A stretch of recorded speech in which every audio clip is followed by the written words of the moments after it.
Bienvenue dans le 19-20 politique avec notre invitée Mathilde Panot. Vous êtes députée de la France Insoumise. Bonsoir. Bonsoir. Lors d'un déplacement à Toulon, Christophe Castaner a finalement corrigé le terme d'attaque employé mercredi soir pour désigner l'intrusion de manifestants dans l'enceinte de la Salpêtrière. J'ai déclaré en effet que des gens avaient attaqué un hôpital. Je n'aurais pas dû l'employer. Intrusion violente, terme utilisé par la directrice, est en effet mieux adapté et semble confirmé d'ailleurs par les vidéos qui sont apparues depuis.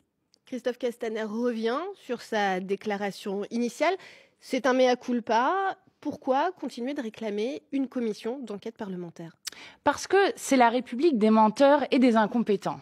Il faut rappeler pourquoi est-ce que les gens se sont réfugiés dans cet hôpital. Ils se sont réfugiés dans cet hôpital parce qu'ils étaient acculés, notamment avec les gaz lacrymogènes, et qu'ils ont essayé de se protéger de ces gaz lacrymogènes. Et moi, je vais vous dire, j'étais en manifestation le 1er mai. C'est devenu un parcours du combattant pour aller manifester. C'est-à-dire que, déjà, pour vous rendre sur place, c'est extrêmement dur. Vous avez des contrôles d'identité extrêmement fréquents pour aller manifester. Et ensuite, lorsque vous arrivez en manifestation, vous avez des gaz alors que c'est une manifestation totalement pacifique. Et donc, il y a une montée en escalade qui est faite par ce ministre de l'Intérieur qui est proprement scandaleuse. Et d'ailleurs, ce n'est pas juste la France Insoumise qui le dit. L'ONU a pointé la manière dont la France faisait son maintien de l'ordre aujourd'hui. Le Conseil de l'Europe a fait de même. Il y a 350 journalistes qui ont fait une tribune sur la manière dont on les laissait faire leur travail. Donc, il faut arrêter avec cette gestion du maintien de l'ordre qui met en danger les manifestants et les policiers. Et c'est ce que nous disons. Et sur la question du mensonge qui a été faite, c'est quand même incroyable d'avoir un ministre qui affirme un mensonge comme cela, et heureusement qu'il y avait les vidéos pour justement contrer ces affirmations qui étaient faites au plus haut niveau de l'État. Édouard Philippe affirme que son ministre a sa confiance. Vous réclamez sa démission. Bien sûr, et nous continuons à le faire. Nous avons même déposé une demande de commission d'enquête à l'Assemblée nationale pour justement comprendre comment cela a pu se passer. Mais quand je dis République des menteurs, ils ont menti sur Geneviève Leguet en disant qu'elle avait glissé. Ils ont menti sur Benalla qui était le porteur de bagages, je vous rappelle. Ils ont menti sur le président de la République encore, sur les Français travaillent moins que leurs voisins européens, etc., etc. Il faut arrêter, comme le disait Jean-Luc Mélenchon avec humour, la vérité est la première victime des mains des hommes de main d'Emmanuel Macron. Vous demandez la démission de M. Castaner. Donc votre jugement semble fait. À quoi servirait cette commission d'enquête ? Alors, cette commission d'enquête, elle permettrait de comprendre exactement ce qui s'est passé, pourquoi les gens se sont réfugiés à cet endroit-là, et surtout de comprendre comment un ministre de l'Intérieur peut affirmer de telles choses. Alors, mais s'il démissionne, c'est encore mieux, et nous n'avons même pas besoin de la faire. Mais pour l'instant, nos appels à la démission, qui sont quand même relayés, nous avons créé avec 40 organisations un comité de vigilance sur les libertés publiques, et nous continuons à travailler sur cette question-là. Et donc, c'est un peu partout des organisations qui commencent à s'inquiéter de la dérive autoritaire de ce gouvernement qui est extrêmement forte et qu'on voit absolument partout et qu'on a vu de manière extrêmement violente avec les Gilets jaunes. Donc s'il veut partir avant que nous créions la commission d'enquête, avec grand plaisir. On va parler des européennes puisque les listes sont désormais déposées, leur limite est passée. La France Insoumise est créditée de 8-9%.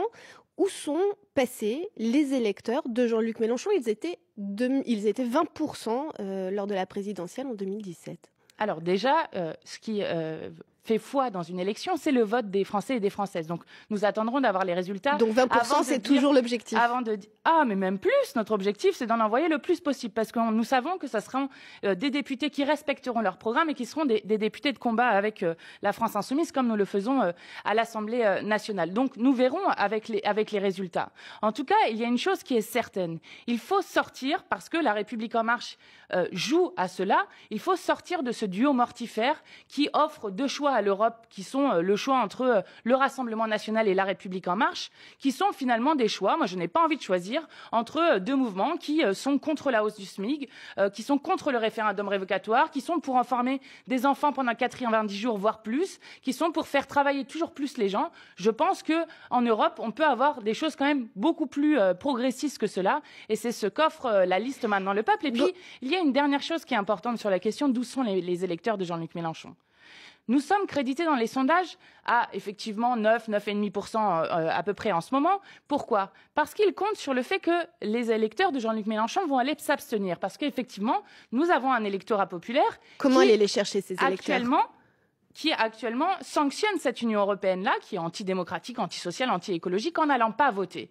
Alors comment est-ce qu'on va les chercher? Déjà, la première chose à dire, c'est qu'il y a une responsabilité d'État. Depuis 2016, l'État refuse de faire des campagnes d'inscription sur les listes électorales. Je considère que c'est extrêmement problématique. Vous en faites beaucoup à la France Insoumise. Donc nous en faisons depuis 2016, nous faisons des caravanes d'égalité des droits. Ensuite, nous sommes à une 50aine de réunions publiques par semaine. Nous faisons du porte-à-porte, nous faisons campagne avec des hologrammes, nous faisons campagne de manière très active pour dire ne ratez pas votre chance d'aller sanctionner. C'est le premier adversaire. Mais bien sûr, ne ratez pas votre chance d'aller sanctionner la politique d'Emmanuel Macron et de construire une alternative en Europe en envoyant des députés de combat le 26 mai qui, je crois, il faut le rappeler, c'est très important, est une élection à un tour et donc il n'y a pas on peut vraiment faire son vote de préférence pour cette élection puisque c'est une élection à un tour. Lundi prochain, Emmanuel Macron organise une conférence sociale. C'est une de ses réponses à la crise des Gilets jaunes